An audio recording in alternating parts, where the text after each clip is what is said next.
Puspusan ng paghahanda ng Philippine National Police para sa paggunita ng Semana Santa at dagsa ng mga magbabakasyon. Kaya naman nakaalerto na ang PNP para tiyakin ang kaligtasan at seguridad ng publiko. Yan ang ulat ni Patrick De Jesus.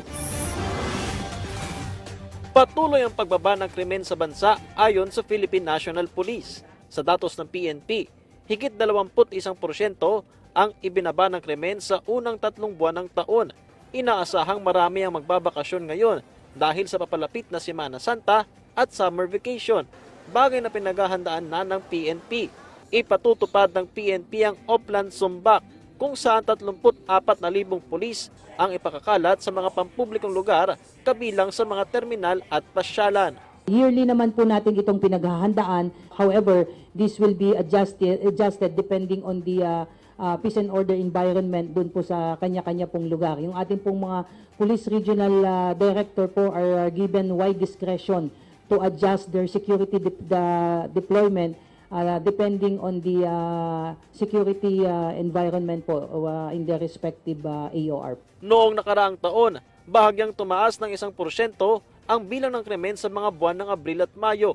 Kaya naman pinag-iingat ng PNP ang publiko sa iba't ibang klase ng krimen. Kung aalis ng bahay at matagal mawawala, payo ng PNP, siguraduhin nakalak maigi ang mga pinto at bintana. Kung may budget, mag-install ng anti-theft devices at CCTV cameras. Isa pa sa pinaka-importante, iwasang mag-post sa social media ng gala upang hindi matunugan ng mga kriminal.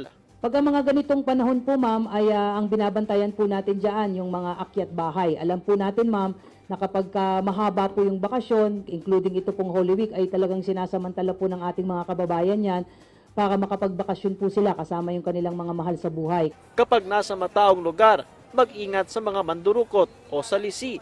Kaya dapat ingatan ang mga dalang gamit o iwasan ang pagdadala ng maraming pera at dapat maging mapagmatsyag sa paligid.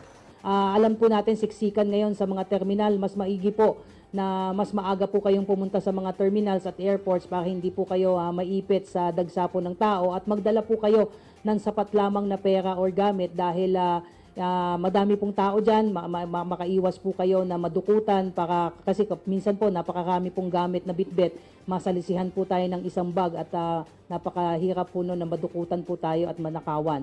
At syempre po, mag-ingat.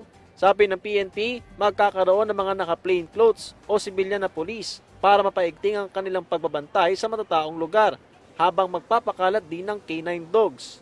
Sa mga tourist destination naman, 7,000 tourist police ang ide-deploy.